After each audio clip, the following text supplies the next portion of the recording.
الحمد لله الحمد لله نحمده ونستعينه ونستغفره ونؤمن به ونتوكل عليه ونعوذ بالله من شرور أنفسنا ومن سيئات أعمالنا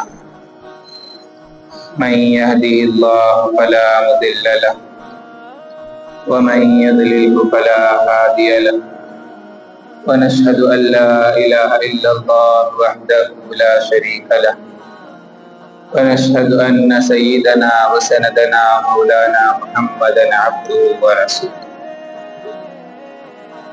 أما بعد فقد قال الله تبارك وتعالى في القرآن المجيد والفرقان الحميد أعوذ بالله من الشيطان الرجيم بسم الله الرحمن الرحيم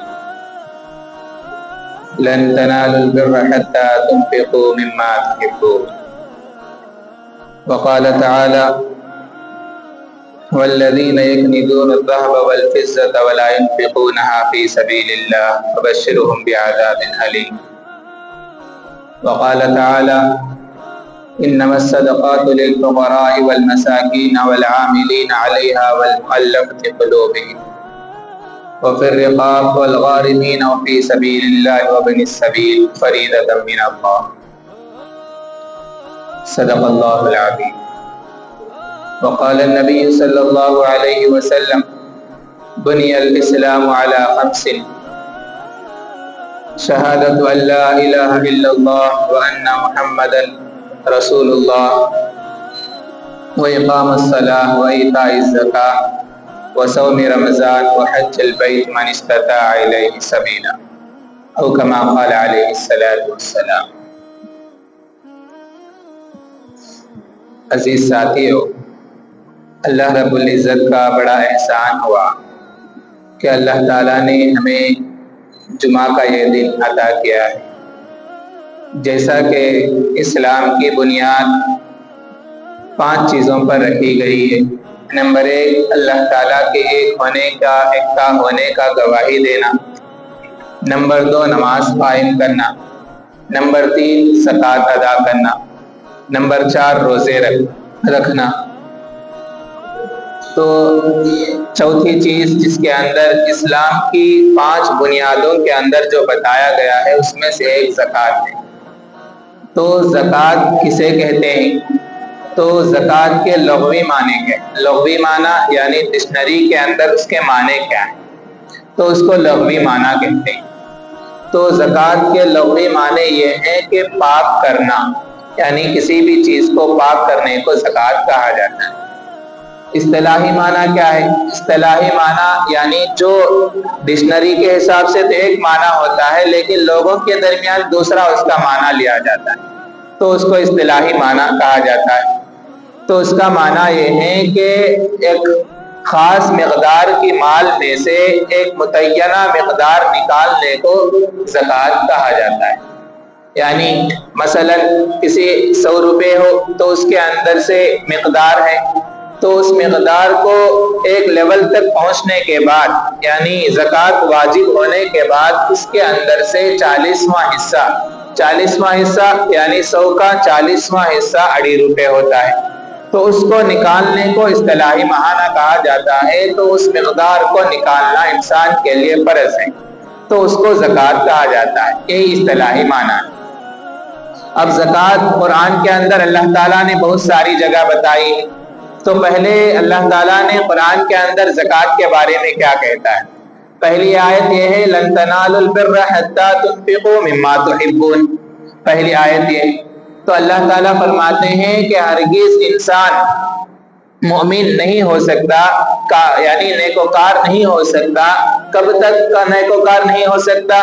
یہاں تک کہ وہ اپنی پسندیدہ چیز اللہ کے راستے میں خرچ نہ کرے، تب تک وہ انسان نیکوکار اچھا انسان نہیں بن سکتا ہے۔ کیوں؟ پسندیدہ چیز کیا ہے؟ عام طور پر ہر انسان کے زندگی میں سب سے پسندیدہ چیز مال ہوا کرتی ہے۔ کوئی بھی انسان یہ نہیں چاہتا کہ میں پیسے دے دوں گا، کوئی بھی انسان یہ نہیں چاہتا کہ میں اتنا مال اس کے لیے دے دوں گا۔ کسی کو لاکھ روپے اٹھا کر کوئی بھی انسان نہیں دے دیتا، کیونکہ دیتے ہوئے انسان کو تکلیف ہوتی ہے۔ کیوں تکلیف ہوتی ہے؟ اس لیے کہ وہ چیز سے اس سے محبت ہوتی ہے۔ تو اللہ فرماتے ہیں جس سے محبت ہو وہ اللہ کے راستے میں خرچ کرے، اللہ کے راستے میں دے، تو یہ تکمیل ایمان، کامل ایمان، مکمل ایمان کی نشانی ہے۔ تو یہ اللہ سے مکمل محبت کرنے والا بنتا ہے۔ تو اللہ فرماتے ہیں پہلی آیت کے اندر لن تنالوا البر حتى تنفقوا مما تحبون، جس چیز کو تم محبت کرتے ہو وہ اللہ کے راستے میں تب تک خرچ نہیں کرو گے تو تب تک کامل مومن نہیں بن سکتے، کامل اللہ والے نہیں بن سکتے۔ تو اس کے اندر اللہ فرماتے ہیں مال کو اللہ کے راستے میں دینے کے بارے میں۔ دوسری آیت اللہ فرماتے ہیں خذ من اموالہم صدقہ، اللہ فرماتے ہیں کہ اپنے مال میں سے صدقہ خیرات کیا کرو، ان کے مالوں میں سے صدقہ خیرات لیا کرو۔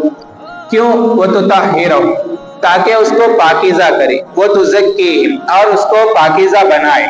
تو اللہ فرماتے ہیں اپنے مال کو اگر انسان پاک کرنا چاہتا ہے تو اس کے اندر سے کچھ نہ کچھ مال اللہ کے راستے میں صدقہ کرنا، اللہ کے راستے میں خرچ کرنا یہ بہت ہی زیادہ ضروری ہے۔ تو یہ اس کے اندر بتایا گیا ہے۔ تو دوسری آیت یہ بتاتی ہے۔ تیسری آیت اللہ فرماتے ہیں جہاں جہاں بھی اللہ تعالیٰ نے نماز کا ذکر کیا وہاں پر اللہ تعالیٰ نے زکوٰۃ کا بھی ذکر فرمایا۔ جیسے اللہ تعالیٰ قرآن کے اندر اقیموا الصلاۃ وآتوا الزکاۃ، ہر جگہ اللہ تعالیٰ فرماتے ہیں۔ تو جتنے بھی جگہ نماز کا ذکر آیا ہے وہاں پر زکوٰۃ کا ذکر آیا، تو اس سے معلوم ہوتا ہے کہ زکوٰۃ بھی اتنا ہی فرض ہے جتنا نماز فرض ہے۔ نماز کو جس طرح انسان پابندی سے ادا کرتا ہے تو اسی طرح زکوٰۃ کو بھی اتنے ہی پابندی سے ادا کرنا بہت ہی زیادہ ضروری ہے۔ اگر انسان زکوٰۃ کو نہیں ادا کرتا ہے، زکوٰۃ کا انکار کرتے ہیں، تو اللہ فرماتے ہیں کہ جو انسان زکوٰۃ کا انکار کرتا ہے وہ قرآن کا انکار کرتا ہے، جو انسان قرآن کا انکار کیا وہ مسلمان نہیں ہے۔ تو اس لیے انسان کو زکوٰۃ ادا کرنا اتنے ہی پابندی سے، جتنے پابندی سے نماز پڑھتے ہیں اتنے پابندی سے زکوٰۃ کا ادا کرنا زیادہ ضروری ہے۔ دوسرا، اللہ تعالیٰ نے قرآن کے اندر 35 مرتبہ سے بھی زیادہ نماز پڑھنے کا حکم دیا ہے، تو اتنے مرتبہ بھی اللہ تعالیٰ نے زکوٰۃ ادا کرنے کا ہمیں حکم دیا ہے۔ تو دوسری آیت کے اندر یہ معلوم ہوتا ہے۔ چوتھی آیت کے اندر اللہ فرماتے ہیں کہ جو انسان زکوٰۃ دیتا ہے اس کے لیے فائدہ کیا ہے؟ تو اللہ فرماتے ہیں مَثَلُ الَّذِينَ يُنْفِقُونَ أَمْوَالَهُمْ فِي سَبِيلِ اللَّهِ كَمَثَلِ حَبَّةٍ أَنبَتَتْ 7 سَنَابِلَ فِي كُلِّ سُنبُلَةٍ 100 حَبَّةٍ وَاللَّهُ يُضَاعِفُ لِمَن يَشَاءُ۔ جو انسان اللہ کے راستے میں صدقہ خیرات کرتا ہے، اللہ کے راستے میں صدقہ کرتا ہے، وہ ایسا ہے جیسے کہ ایک پودا ہو، گیہوں کا ایک دانہ اس نے ڈال دیا، وہ دانے کے اندر سے ایک پودا نکلا اور اس پودے کے اندر 7 بالیاں نکلی اور ہر ایک کے لیے 70 دانے لگائے گئے۔ تو جب ایک پودے کے اوپر جب 70 بالیاں نکلی، اس کے اندر 7 بالیاں نکلی، ہر ایک بالی کے اندر 10 دانے ہو، تو جتنا روپیہ اللہ تعالیٰ زیادہ دے گی، یعنی رمضان کے اندر اگر کوئی انسان 1 روپیہ خرچہ کرو 70 روپے کا بدلہ ملتا ہے جس طرح کہتے ہیں، تو اسی طرح اللہ تعالیٰ 1 روپیہ خرچ کرنے پر 70 گنا بڑھا کر دیں گے، اور کسی کے لیے اخلاص اچھا ہو تو اور بھی زیادہ بڑھا کر دینے کا اللہ تعالیٰ وعدہ فرماتے ہیں۔ اب یہاں پر انسان کو شک ہوتا ہے، جب اللہ نے کہا زکوٰۃ نکالو تو انسان کے سوچ میں ڈر لگتا ہے کہ صدقہ دینا کتے، صدقہ دیے تو مال تو کم ہو جاتا نا۔ تو اللہ فرماتے ہیں نہیں، جو انسان صدقہ دیتا ہے تو میں اس کو بڑھا کر واپس کرتا ہوں۔ اور دوسری جگہ اللہ تعالیٰ فرماتے ہیں کہ جو انسان صدقہ دیتا ہے، خیرات کرتا ہے، زکوٰۃ دیتا ہے، کہ گویا وہ اللہ کو قرض دے رہا ہے، اللہ کو قرض دے رہا ہے۔ جب انسان اللہ کو قرض دے تو قرض لینے والا کیا واپس نہیں کرے گا؟ تو ضرور اللہ تعالیٰ واپس کریں گے۔ تو اسی کو اللہ فرماتے ہیں وَأَقْرَضُوا اللَّهَ قَرْضًا حَسَنًا، جو انسان اللہ کو دیتا ہے کہ گویا کہ وہ قرض دیتا ہے، تو اللہ تعالیٰ اس کو واپس بڑھا کر ہی واپس کرتے ہیں۔ دنیا کے اندر بھی دیکھیں تو ہم لوگ بینک وغیرہ دوسروں کے پاس دیتے ہیں، تاکہ کیوں دیتے ہیں؟ وڈی ملنے، حالانکہ وڈی تو جائز نہیں ہے، لیکن انسان کی حرص کیا ہے کہ بڑھ کر آئے۔ انسان چاہتا ہے کہ میں 1 روپیہ دوں تو مجھے بڑھ کر واپس آئے۔ تو انسان کی ایک حرص ہوتی ہے، تو اللہ فرماتے ہیں اگر تم مجھے دو گے تو میں اسے 70 گنا بڑھا کر دوں گا، اور کسی کے لیے چاہوں گا تو اس سے بھی بڑھا کر میں واپس کروں گا۔ تو اس لیے اللہ فرماتے ہیں کہ صدقہ خیرات انسان کو کرنی چاہیے۔ تو اس طرح اللہ تعالیٰ قرآن کے اندر بے شمار آیتیں، بہت ساری آیتوں کے اندر اللہ فرماتے ہیں کہ صدقہ کرو، خیرات کرو، اور جو انسان صدقہ خیرات نہیں کرتا ہے اس کے بارے میں اللہ فرماتے ہیں والذین یکنزون الذھب والفضہ، جو انسان صدقہ خیرات نہیں کرتا ہے تو اس کے بارے میں اللہ فرماتے ہیں کل قیامت کا دن ہوگا، اس کا مال جو بھی اس نے چھپایا ہے، چاہے وہ سونے کی شکل میں ہو، چاہے ہیرے کی شکل میں ہو، چاہے چاندی کی شکل میں ہو، جتنی بھی شکل میں اس نے چھپایا ہے تو وہ تمام کو پگھلایا جائے گا، اور اس کے پیشانی پر اور اس کے پہلو پر، پہلو کہتے ہیں بغل کے نیچے والے حصے کو، تو وہاں پر کیونکہ اس جگہ سینسٹیو ہوتا ہے، تھوڑی سی بھی تکلیف بہت زیادہ ہوتی ہے، محسوس ہوتی ہے، تو پیشانی پر، تو ایسی جگہ پر اللہ تعالیٰ اس کو داغیں گے، تو جس سے انسان کو داغ لگا اللہ تعالیٰ کل قیامت کے دن وہاں پر داغیں گے جو انسان زکوٰۃ ادا نہیں کرتا۔ تو اس کے بارے میں ایک واقعہ ہے کہ جب یہ آیت اتری تھی تو اللہ کے حضرت تمام صحابہ ڈرنے لگے۔ اللہ فرماتے ہیں کہ جو بھی مال کماؤ اللہ کے راستے میں خرچ کرو، تو اگر نہیں کرو گے تو اس طرح داغا جائے گا۔ یہ بات اللہ تعالی صحابہ کے اندر ڈرنے لگے تھے۔ یہ بات آیت جب اتری تو صحابہ اس کے بارے میں ڈر رہے تھے کہ اب جو بھی کمائے سب بھی اللہ کے راستے میں دیو بولتے ہیں، اب ہمارا کیا حال ہوگا، ہمارے بچوں کے واسطے کیا جمع کریں، اگر جمع کریں گے تو اللہ فرماتے ہیں داغیں گے۔ تو یہ بات صحابہ کے اندر ڈر پیدا ہو گیا، تو صحابہ بیٹھ کر آپس میں مشورہ کر رہے تھے، تو اتنے میں حضرت عمر بن خطاب رضی اللہ عنہ تشریف لائے۔ تو جب صحابہ کو دیکھا تو پوچھا کہ کیا حال ہے، تو انہوں نے کہا کہ آیت اتری ہے، اب ہمارا کیا بنے گا، ہمارے بچوں کا کیا بنے گا۔ تو حضرت عمر رضی اللہ عنہ نے کہا کہ رکو میں جا کر معلوم کر کے آتا ہوں۔ تو حضرت عمر رضی اللہ عنہ نے اللہ کے نبی صلی اللہ علیہ وسلم کے پاس تشریف لے گئے۔ لانے کے بعد پوچھا کہ اللہ کے نبی نے پوچھا کہ کیا معاملہ ہے، تو حضرت عمر رضی اللہ عنہ نے پورا معاملہ بتا دیا۔ تو اس وقت اللہ کے نبی نے فرمایا کہ اس کا مطلب یہ ہے کہ اسی وجہ سے زکوٰۃ کو فرض کیا گیا ہے۔ جو انسان زکوٰۃ ادا کر دیتا ہے تو اس کا مال پاک ہے، جب وہ مال اپنے بچوں کے واسطے بھی حفاظت کر لے سکتا ہے، اپنے بچوں کے واسطے بھی جمع کر کے رکھ سکتا ہے، اپنے بیوی کے لیے، اپنے فیوچر کے لیے خرچ کرنے سے اپنے آپ کی حفاظت، وہ مال کی حفاظت کر سکتا ہے۔ تو اس لیے انسان کو چاہیے کہ اپنے مال میں سے زکوٰۃ ادا کرنا بہت ہی زیادہ ضروری ہے۔ تو یہ تو قرآن کے اندر یہ آیتیں اللہ تعالیٰ نے بتائی ہیں۔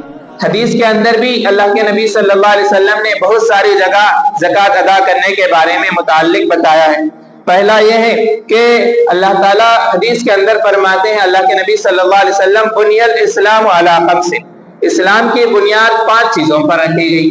بنیاد کسے کہتے ہیں؟ بیسمنٹ سمجھے یا پلر سمجھے، اس کو بنیاد کہا جاتا ہے۔ تو وہ 5 چیزوں پر رکھی گئی، 5 چیزوں کے اوپر اسلام کا دائرہ ہے، اسلام اسٹیبل ہے، یعنی اسلام اس کے اوپر کھڑا ہوا ہے۔ وہ کیا ہے؟ نمبر 1 اللہ کی گواہی دینا، اللہ ایک ہونے کی گواہی دینا۔ نمبر 2 نماز قائم کرنا۔ نمبر 3 زکوٰۃ ادا کرنا۔ نمبر 4 روزے رکھنا۔ نمبر 5 حج کرنا۔ یہ 5 چیزیں ہیں۔ تو اس کے سے ایک چیز کیا ہے؟ زکوٰۃ ہے۔ تو اس سے معلوم ہوا کہ پلر ہے، اگر وہ پلر نکال دیا تو اسلام گر گیا۔ تو اسلام اگر باقی رہنا ہے انسان کی زندگی میں تو اس پلر کو کھڑا رکھنا بہت ہی زیادہ ضروری ہے۔ تو وہ کیا ہے؟ زکوٰۃ ادا کرنا۔ زکوٰۃ اگر کوئی انسان انکار کرتا ہے تو اسلام سے خارج ہو جاتا ہے۔ تو دوسری بات یہ ہوئی حدیث کے اندر، تو دوسری حدیث کے اندر حضرت ابن عباس رضی اللہ عنہ فرماتے ہیں کہ جب اللہ کے نبی صلی اللہ علیہ وسلم نے معاذ رضی اللہ عنہ کو یمن کا گورنر بنا کر بھیج رہے تھے، تو اس وقت اللہ کے نبی صلی اللہ علیہ وسلم نے بہت ساری نصیحتیں حضرت معاذ رضی اللہ عنہ کو فرمائی۔ ان میں سے ایک نصیحت یہ فرمائے کہ معاذ تم وہاں پر جا رہے ہو تو ان لوگوں کو پہلے اللہ کی دعوت دینا، کلمے کی دعوت دینا، کلمے کی دعوت دو۔ اگر وہ لوگ مان لیے تو اس کے بعد کیا کرو؟ ان لوگوں کو حکم دو کہ نماز ادا کرو، اللہ تعالیٰ نے فرض کیا ہے کہ نماز ادا کریں، اس کی دعوت دو۔ اگر وہ بھی مان لیے تو اس کے بعد کیا کرو؟ اللہ تعالیٰ نے تمہارے اوپر زکوٰۃ فرض کیا ہے، یہ بتاؤ۔ اور جب زکوٰۃ بھی وہ لوگ دینے لگے تو تم کیا کرو؟ ان کے مالداروں سے لو اور غریبوں کے اندر وہ مال تقسیم کر دیا کرو۔ یہ بات اللہ کے نبی صلی اللہ علیہ وسلم نے فرمائی۔ تو اس حدیث کے اندر ایک بات اور اللہ کے نبی صلی اللہ علیہ وسلم نے فرمائی کہ مال جب تم لو تو اعلیٰ قسم کا مال نہ لو۔ یعنی پہلے زمانے میں زکوٰۃ ادا کرنے کے لیے اونٹوں کے ذریعے کیا کرتے تھے کہ کسی انسان کے پاس 5 اونٹ ہو تو اس میں سے ایک اونٹ کا بچہ ہونا، یعنی 25 بکریاں ہو تو ایک بکری کا بچہ ہونا۔ اس طرح اونٹ مال جو زکوٰۃ ادا کیے جاتے تھے جانوروں کے ذریعے ادا کیا جاتا ہے۔ تو جو زکوٰۃ وصول کرنے والے، جو چندہ وصول کرنے والے ہوتے تھے تو وہ لوگ آ کر کیا کرتے تھے، عمدہ عمدہ بکرے لے کر جاتے تھے، عمدہ عمدہ اونٹ، عمدہ عمدہ گائے، عمدہ کہتے ہیں بہترین بیسٹ کوالٹی کو وہ لوگ لے جاتے تھے۔ اگر گیہوں کے اندر دیتے تھے تو ہائی کوالٹی گیہوں ہونا، اگر کھجور کے اندر زکوٰۃ دیتے تھے تو ہائی کوالٹی کھجور ہونا، اگر کشمش کے اندر زکوٰۃ دیتے تھے تو ہائی کوالٹی ہونا، اس طرح کرتے تھے۔ تو اللہ کے نبی نے معاذ رضی اللہ عنہ سے کہا ایسا نہ کرو بلکہ میڈیم کوالٹی لیا کرو، یعنی میڈیم کوالٹی لوگوں کے درمیان تقسیم کرو۔ میڈیم کوالٹی ان لوگوں سے لو اور لوگوں کو جب دو تو میڈیم کوالٹی کے اعتبار سے دو۔ کیوں فرمایا؟ اس سے پہلے جب زکوٰۃ فرض ہوئی تو لوگ کیا کرتے تھے اللہ کے نبی کے زمانے میں کہ زکوٰۃ ادا کرنا ہے اتاسنا، تو جو گھٹیا قسم کا ہے کہ سڑ گئے تو ابھی 2 روز میں سڑ جاتے، 2 روز میں خراب ہو جاتے، اب 4 روز میں ابھی کام نہیں آتا، ایسے کے لا کر زکوٰۃ لوگ تقسیم کیا کرتے تھے۔ تو اللہ کے نبی نے فرمایا ایسا نہیں، زکوٰۃ دینا ہے اللہ کو دے رہے ہو تو میڈیم کوالٹی کا دو، ایسا نہیں کہ خراب ہو جانے کی چیزاں سوا مر جاتے سو چیزاں کہ خراب ہو گئے سو چیزاں، ایسے چیزاں دینے سے اللہ تعالیٰ نے منع فرمایا۔ تو یہی بات حضرت معاذ رضی اللہ عنہ کو اللہ کے نبی نے بتا کر بھیجا کہ جب تم زکوٰۃ لینے جاؤ تو medium quality low, high quality کی طرف، کیونکہ ہائی کوالٹی دینا ہے تو انسان کو تکلیف ہوتی ہے۔ مثلا 100 روپے میں بھی کپڑا آتا ہے، 50 روپے میں بھی کپڑا آتا ہے، 400 میں بھی آتا ہے، 1000 روپے میں بھی آتا ہے۔ اگر اللہ نے کہا نہیں سب سے ہائی کوالٹی کپڑا تمہیں زکوٰۃ میں نکالنا بول کر اللہ تعالیٰ فرض کر دیتا تو اب انسان کے لیے مشکل ہو جاتا کہ کیا اب 1000 روپے کا کپڑا لے کو میں زکوٰۃ دینا کیا، تو انسان کو تکلیف ہو جاتی ہے۔ تو اللہ نے کہا ایسا نہیں، میڈیم کوالٹی کے اعتبار سے استعمال کرو تاکہ تو اوپر والے کو بھی تکلیف نہ ہو، دینے والے کو تکلیف نہ ہو، لینے والے کو بھی تکلیف نہ ہو۔ اس لیے اللہ تعالیٰ نے اور اللہ کے نبی نے میڈیم کوالٹی کا ہمیں حکم دیا گیا۔ تیسری بات اس حدیث کے اندر یہ بتائی گئی تو اللہ کے نبی نے فرمایا کہ ظالم کے، مظلوم کے بد دعا سے بچو۔ مظلوم کے بد دعا سے بچنے کا حضرت معاذ رضی اللہ عنہ کو اللہ کے نبی نے حکم فرمایا۔ مظلوم کے بد دعا سے بچنے کا کیوں حکم دیا؟ یعنی کسی بھی انسان سے زبردستی ٹیکس، زبردستی زکوٰۃ لینے سے اللہ کے نبی نے منع فرمایا کہ زبردستی کسی بھی انسان سے زکوٰۃ نہ لو۔ اس سے اللہ کے نبی صلی اللہ علیہ وسلم نے منع فرمایا، کیونکہ جب زبردستی، کیونکہ وہ بعد میں دے سکتا ہوگا، کیونکہ اس کی پوزیشن اب اچھی نہیں ہے، بعد میں دیتا ہوگا، اس لیے اللہ کے نبی نے فرمایا کہ اس کے اوپر ظلم کر کو نہیں، اب رمضان آیا اب بھی دے ڈالنا زکوٰۃ، نہیں دیا گیا تو میں چھوڑتا نہیں، اس طرح کرنے سے منع فرمایا۔ جب اس طرح کرے گا تو وہ ظلم کرنے والا بنے گا، تو اگر وہ ظالم ہوگا تو مظلوم کی بد دعا سے بچنے کا اللہ کے نبی صلی اللہ علیہ وسلم نے ہمیں حکم دیا ہے۔ تو اس لیے انسان کو چاہیے کہ مظلوم کی بد دعا سے بچنی چاہیے۔ کسی بھی انسان سے زور زبردستی سے زکوٰۃ ہو، ٹیکس ہو، زور زبردستی سے لینے سے اللہ کے نبی نے منع فرمایا ہے۔ تو یہ بھی بات ہمیں حدیث کے اندر معلوم ہوتی ہے۔ اب جو انسان زکوٰۃ نہیں دیتا ہے اس کے بارے میں کیا ہے؟ تو اللہ کے نبی صلی اللہ علیہ وسلم کے زمانے کا ایک واقعہ ہے کہ ایک مرتبہ ایک حضرت ابو ثعلبہ رضی اللہ عنہ اللہ کے نبی صلی اللہ علیہ وسلم کے پاس آئے، اگر اللہ کے نبی سے درخواست کرنے لگے کہ اللہ کے نبی میرے لیے دعا کرو کہ اللہ تعالیٰ مجھے مالدار بنائے، مجھے پیسہ دے۔ تو اللہ کے نبی نے فرمایا کہ ابو ثعلبہ دعا، پیسے جو ہے اس میں شکر گزار کے زندگی گزار لو، جو ملی ہے اسی پر راضی رہو، اسی پر قناعت اختیار کر لو، کیوں دعا کر رہے ہو، دعا کروا رہے ہو؟ اللہ کے نبی نے کہا، تو پھر بھی وہ ماننے کے لیے تیار نہیں تھے ابو ثعلبہ رضی اللہ عنہ، پھر بھی درخواست کرنے لگے کہ اللہ کے نبی نہیں، میرے واسطے دعا کرو، میں کیسا بھی مالدار بن جانا۔ پھر اللہ کے نبی نے انہیں بتایا کہ نہیں با، اس میں جو ملی ہے اسی پر شکر گزار بن کر زندگی گزارو گے تو اچھی کامیابی زندگی ہو جائے گی۔